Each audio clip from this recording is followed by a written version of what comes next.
So you might be thinking about studying interior design in university, or maybe just leaving your career as it is and dipping your fingertips into the big world of interior design. But the more research you do, the more you look into it, the more confusing it gets. How are you even supposed to know which direction to go? Hello, welcome back to Space for Edit. My name is Cynthia. I am a commercial interior designer, and on this channel we talk about all the things that they don't teach you in design school, but you need to know in the real world. And in today's video, I wanted to unpack that mystery for you in case you have been lost in the research and you kind of like trying to figure out where you fit in. So in today's video, we are going to be looking at two main interior design groups, which is residential and commercial design. Some designers, websites, blogs will tell you that they are all similar, but I kind of like to think that those are the two main groups. So without further ado, let's dive into the first main group, which is residential design. In my opinion, the main differences between residential interior designers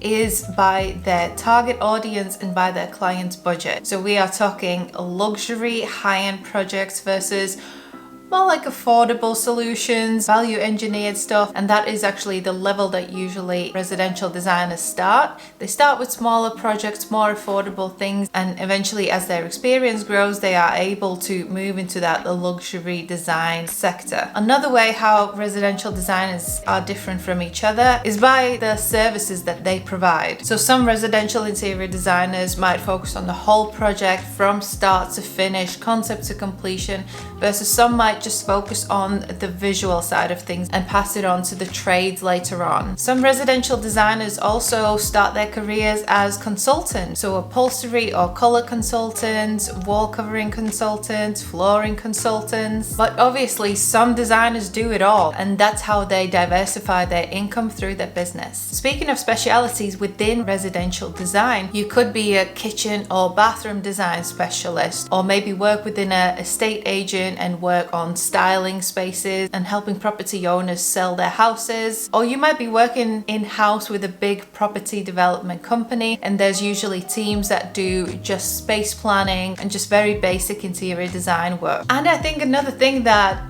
some people might overlook, but it's quite specific to residential design compared to commercial design, is that residential interior designers tend to have their own style that they are attracting their ideal client with. That is completely different in commercial design, where client is king and whatever client's vision is, that's what we follow. But I'm sure you have seen big brands and big names in the residential sector, and they have this specific style, whether it changes over time, but they just seem to have a portfolio full with projects that quite echo each other and have a similar style. Obviously, that's not the case for everyone, but is a trend to mention under residential design. A while ago, I did an interview with a residential designer, Kaya, who actually left her career in banking and started her own interior design business. So if you want to check that out, this is the video, and I'll link it down in the description box as well. Okay, moving on to my favorite part, commercial design. If you know me, then you know that I am a commercial designer through and through, and I wouldn't have it any other way. So commercial design has definitely got a lot more niches underneath, and this is not to say that design companies don't mix and match and cross paths, or maybe you start being as a one type of designer and then throughout your career you change fields. It is all doable. Your skills are definitely transferable. So just because we are talking about specifics here today doesn't mean that you can't try them all or can't do them all. Okay, let's start with hospitality design, and the easiest way to explain it is these are the spaces where people go for leisure, to relax, to recharge, to be entertained, to socialize. So anything from cafes and restaurants and bars to spas and gyms and cinemas and theaters. So all your kind of like social spaces. I think the one thing that really sets hospitality designers apart from others is that they really need to have their business hat on, because their client is very much interested on the return on their investment in these projects. So if we're thinking about a restaurant owner, so he will be turned into a hospitality designer to design their spaces, and he will want to know how many bums on seats can we get in here, what will be the experience, what will be the factor that will draw people back in. Obviously it's great service, great food and entertainment, but at the same time visual is very important. I also have an interview for you if you want to learn more about hospitality design, and that is with Piotr from Mixed Experience. He's a super creative architect turned into interior designer, so he had a really interesting story to tell as well. Link below. Next we have workplace design. Another great niche under commercial design, and thanks to the big giants Google and Facebook, workspace design has really stepped up in the last I'd say decade, definitely the last 5 years. Good office workspace interior design has really become the norm, but just because of the expectations of the employees. Workspace designers have got a completely different set of, let's say, priorities if we are comparing it to hospitality design, because here the target audience are people who are using the office space. So it's all about their well-being, it's all about how they interact with each other, it's about how well they can work in the environment, how productive they can be, how many distractions they have, what's the air quality in the space, what's the ergonomics of the furniture that they use, the acoustics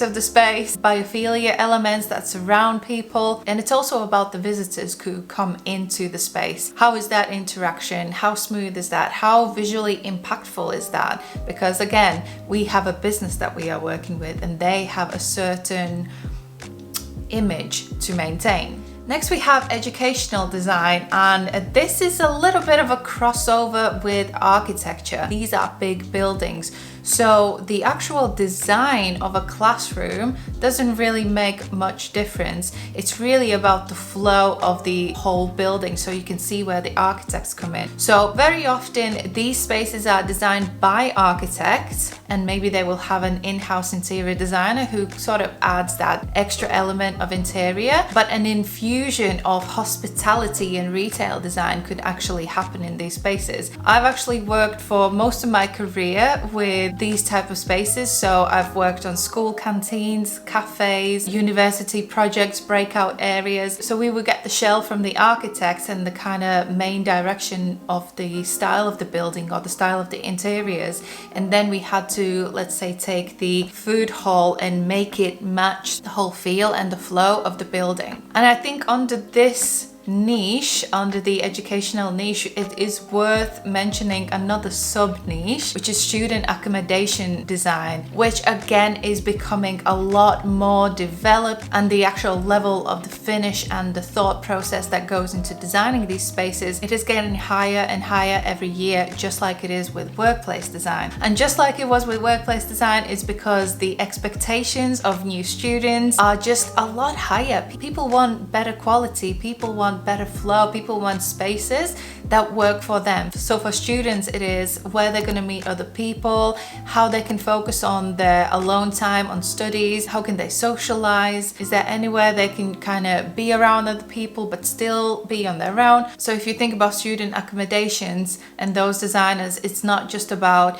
designing a space that is fit for purpose or has got like smart design, let's say, small spaces, smart design, but it's also about the communal spaces, the community feel. And of course, I have got an interview for you, actually two. We have one with Nelson and Long, we have one with Designer at Heart. These girls are absolute inspirations. They have both, or all three of them, have started their companies from scratch and are really becoming specialists in their field. So if you're interested, link below. Right, next one, quite an exciting one, can be quite a draining one, but it's retail design. This depends by the level that the company, that the designer is working at. So you might be working with big brands, big budgets, great impressive designs, but at the same time you could be working with independents and they have small budgets and they don't really care that much about the visual shebang, but they are more focused on function and just affordability. But this is a very exciting space to be, as you get to work across mediums as well. I know of a lot of retail designers who actually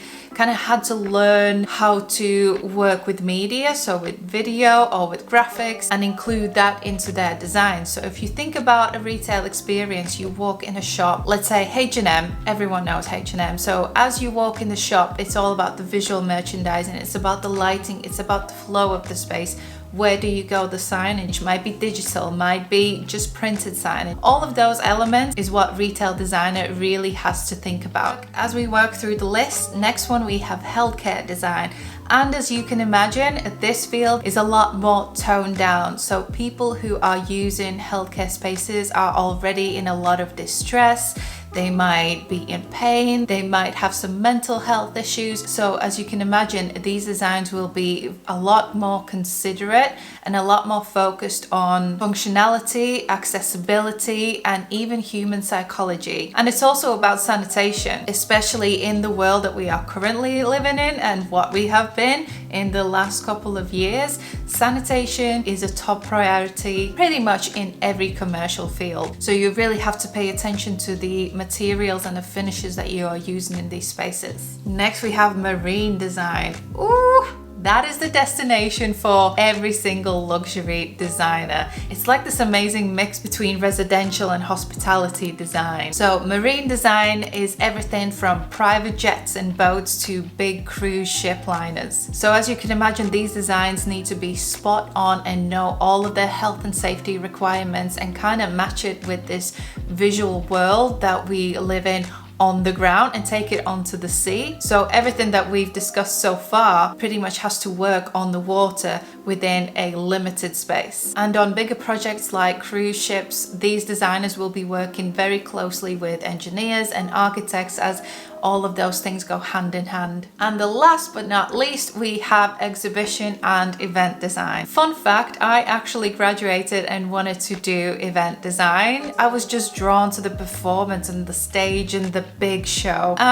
Yeah, kind of ended up in hospitality, but I don't mind, I liked it as well. Maybe one day I can fulfill that dream and become an event designer, who knows. But in a nutshell, event designers obviously have this big playground of creativeness where they can really experiment with that experiential design. As the technology evolves every single day, year by year, these experiences become a lot more immersive. So as much as exhibition and event designers need to be creative and think about that visual side of things, they also need to be very technical and understand the technicalities, the build, the health and safety behind their designs. And also because you have to be pretty much hands-on with your designs on install days, you will be working with a lot of trades that are coming in. So project management and just knowing the logistics of the project and how things will be delivered, those are the skills that have to be quite strong when you are an exhibition or event designer. Right, well, that's that for today's video. We have looked at residential design and we have looked at all the subcategories under commercial design. I would love to hear from you guys. Let me know in the comments, what type of designer are you? Or maybe if you're a student or you're thinking of changing your career, which field are you going to go into and why? I love where I work, but like I said, I would actually like to try out other things. Like workspace design is very much calling my name, and like I said, exhibitions and events, that's just a whole different world that I would love to explore one day. So that's that for today's video. I hope you found this useful, and I hope this has brought a bit more clearer vision for your future. If you have more time and you want to binge watch a few more videos, then I'll have the links down below for those interviews, just in case you are in the mood to binge watch more content. If you want to connect on a more one-to-one level, make sure you follow me on Instagram. I'm there all day, every day. But if I don't see you there, then I'll see you in the next video. Bye.